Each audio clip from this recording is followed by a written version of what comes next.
Think and Grow Rich by Napoleon Hill, read by Thomas Altizer.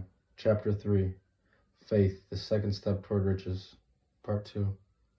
Schwab's speech on the night of December 12, 1900 undoubtedly carries the interference, though not the pledge that was the vast Carnegie enterprise could be brought under the Morgan tent. He talked of the world future for steel, of reorganization for efficiency, of specialization, of the scrapping of unsuccessful mills, and concentration of effort on the flourishing properties, of economies in the ore traffic, of economies in overhead and administrative departments, of capturing foreign markets. More than that, he told the buccaneers, among them wherein lay the errors of their customary piracy. Their purposes, he inferred, had been to create monopolies, raise prices, and pay themselves fat dividends out of privilege. Schwab condemned the system in his heartiest manner. The short-sightedness of such a policy, he told his hearers, lay in the fact that it restricted the market in an era when everything cried for expansion. By cheapening the cost of steel, he argued, an ever-expanding market would be created. More uses for the steel would be devised, and a goodly portion of the world trade could be captured. Actually, though he did not know it, Schwab was an apostle of modern mass production. So the dinner at the University Club came to an end. Morgan went home to think about Schwab's rosy predictions. Schwab went back to Pittsburgh to run the steel business for the wee Andrew Carnegie, while Gary and the rest went back to their stock tickers to fill around in anticipation of the next move. It was not long coming. It took Morgan about 1 week to digest the feast of reason Schwab had placed before him. When he had assured himself that no financial indigestion was to result, he sent for Schwab and found that young man rather coy. Mr. Carnegie, Schwab indicated, might not like it if he found his trusted company president had been flirting with the Emperor of Wall Street, the street upon which Carnegie was resolved never to tread. Then it was suggested by John W. Gates, the go-between, that if Schwab happened to be in the Bellevue Hotel in Philadelphia, J.P. Morgan might also happen to be there. When Schwab arrived, however, Morgan was inconveniently ill at his New York home, and so on the elder man's pressing invitation, Schwab went to New York and presented himself at the door of the financier's library. Now, certain economic historians have professed the belief that from the beginning to the end of the drama, the stage was set by Andrew Carnegie, that the dinner to Schwab, the famous speech in the Sunday night conference between Schwab and the Money King, were events arranged by the canny Scot. The truth is exactly the opposite. When Schwab was called in to consummate the deal, he didn't even know whether the little boss, as Andrew was called, would so much as listen to an offer to sell, particularly to a group of men whom Andrew regarded as being endowed with something less than holiness. But Schwab did take into the conference with him, in his own handwriting, 6 sheets of copper plate figures, representing to his mind the physical worth and the potential earning capacity of every steel company he regarded as an essential star in the new metal firmament. 4 men pondered over these figures all night. The chief, of course, was Morgan, steadfast in his belief in the divine right of money. With him was his aristocratic partner, Robert Bacon, a scholar and a gentleman. The third was John W. Gates, whom Morgan scorned as a gambler and used as a tool. The fourth was Schwab, who knew more about the process of making and selling steel than any whole group of men living. Throughout the conference, the Pittsburghers' figures were never questioned. If he said a company was worth so much, then it was worth that much and no more. He was insistent, too, upon including in the combination only those concerns he nominated. He was conceived a corporation in which there would be no duplication, not even to satisfy the greed of friends who wanted to unload their companies upon the broad Morgan shoulders. Thus, he left out, by design, a number of the larger concerns upon which the walruses and carpenters of Wall Street had cast hungry eyes. When dawn came, Morgan rose and straightened his back. Only one question remained. Do you think you can persuade Andrew Carnegie to sell? He asked. I can try, said Schwab. If you can get him to sell, I will undertake the matter, said Morgan. So far, so good, but would Carnegie sell? How much would he demand? Schwab thought about $320 million. What would he take payment in? Common or preferred stocks? Bonds? Cash? Nobody could raise $350 million in cash.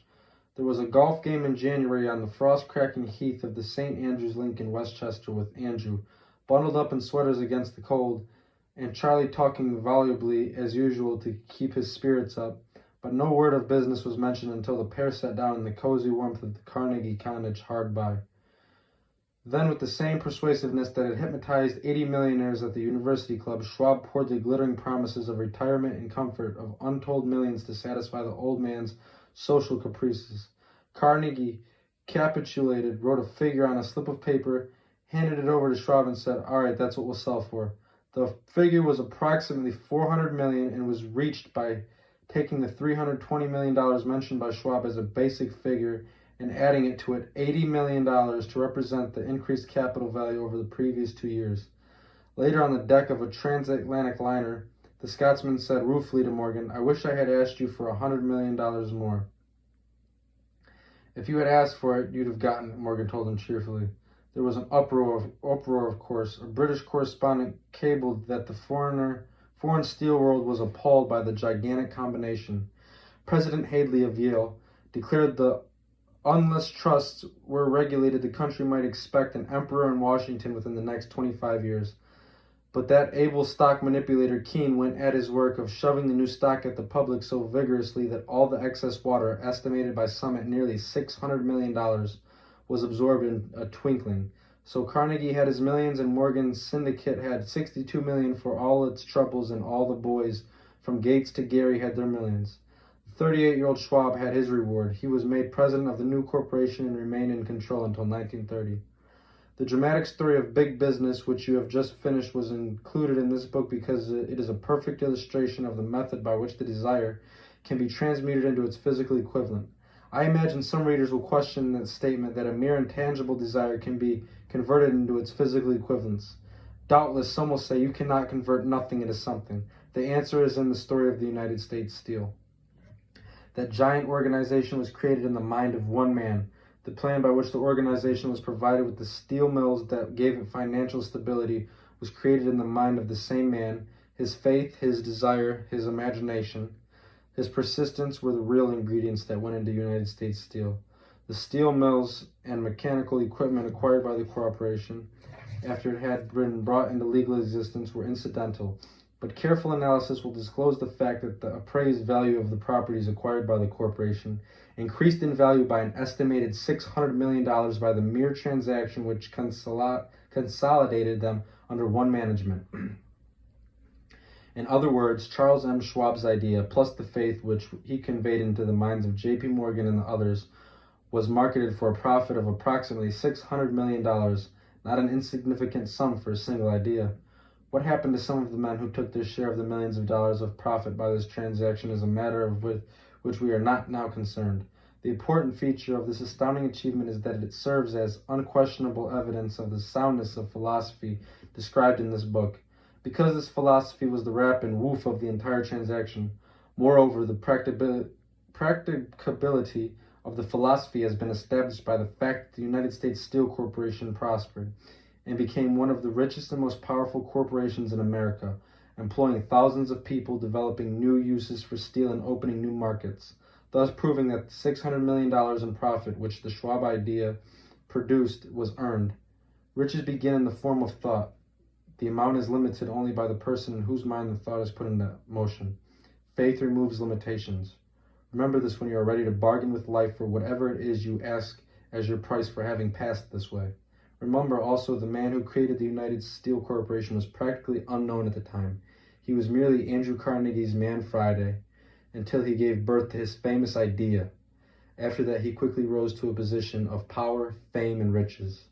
There are no limitations to the mind except those we acknowledge. Both poverty and riches are the offspring of thought. End of chapter.